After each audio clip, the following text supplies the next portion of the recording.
So children देखो हमने जो कुछ डिस्कस किया, now I am going to show you in your book. ये एग्जाम्पल हो गया, उसके बाद में ये टाइप्स ऑफ बैक्टीरिया हो गए। आप हेडिंग डालते जाएंगे and accordingly you will prepare the notes.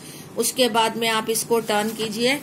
Turn करने के बाद में एज आई टोल्ड यू कि don't see this diagram, these are the cells, इनके साइजेस लिखे। Now this is the structure of the bacterial cell. ये जो चीजें मैंने आपको बताई कि उसमें साइटोप्लाज्म है, उसमें सर्कुलर क्रोमोसोम डीएनए है, इसके अलावा उसमें एक एक्स्ट्रा क्रोमोसोमल प्लाज्मिड डीएनए है जिसमें एंटीबायोटिक रेजिस्टेंट जीन होते हैं। उसके बाद में आपको ये बता दिया कि इसमें कुछ इंक्लूजन्स हैं, मीजोसोम है, इसके डिटेल्स आगे आने वाले हैं।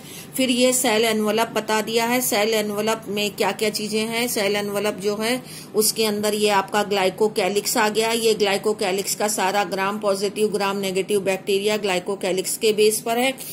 आफ्टर दैट आपको बता दिया कि ग्लाइकोकैलिक्स स्लाइमी लेयर के फॉर्म में हो सकता है, अगर हार्ड है तो उसको कैप्सूल कहते हैं। ये तीनों ही लेयर प्रोटेक्टिव होती हैं, लेकिन सबका अपना अलग अलग फंक्शन भी होता है।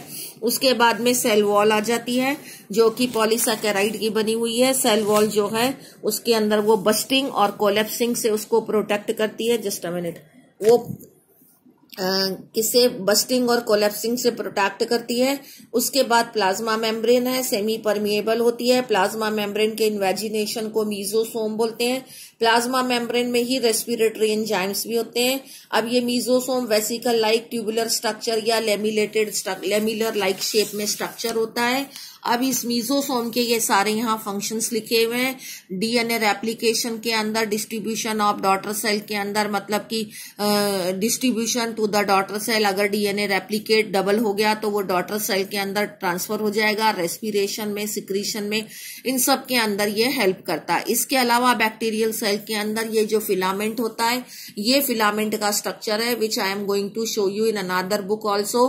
फिलामेंट के अंदर ये बेजल ग्रैन्यूल है, ये इसका हुक है, ये फिलामेंट हो गया। ये फ्लैजिला का स्ट्रक्चर हो गया, नॉट द फिलामेंट। मतलब फ्लैजिला के तीन पार्ट हैं, filament, hook and bezel body. उसके बाद में पिलाइज और फिम्ब्राइज के बारे में जो आपको बताया वो यहाँ लिखा हुआ है कि पिलाइज जो है वो स्मॉल ट्यूबुलर स्ट्रक्चर्स होते हैं और फिम्ब्राइज जो है वो ब्रिस्टल लाइक होते हैं। फिम्ब्राइज जो है वो ब्रिस्टल लाइक स्ट्रक्चर्स होते हैं और वो 300 to 400 इन नंबर, मतलब ज्यादा नंबर में है।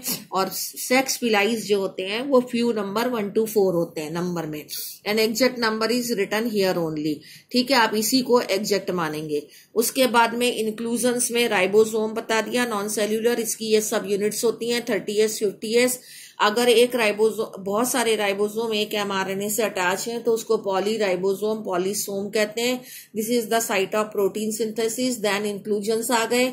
इंक्लूजन्स का मतलब non living material, reserve material. Prokaryotic cell में whatever is present is cyanophycin granules which are a type of pigment, glycogen granule, gas vacuoles and phosphate granules। and अगर blue green algae is a type of prokaryotic cell तो उसके अंदर green photosynthetic bacteria are also included in the prokaryotic cell। so this is all about the which is given in your book in just in a overview. I have shown you everything.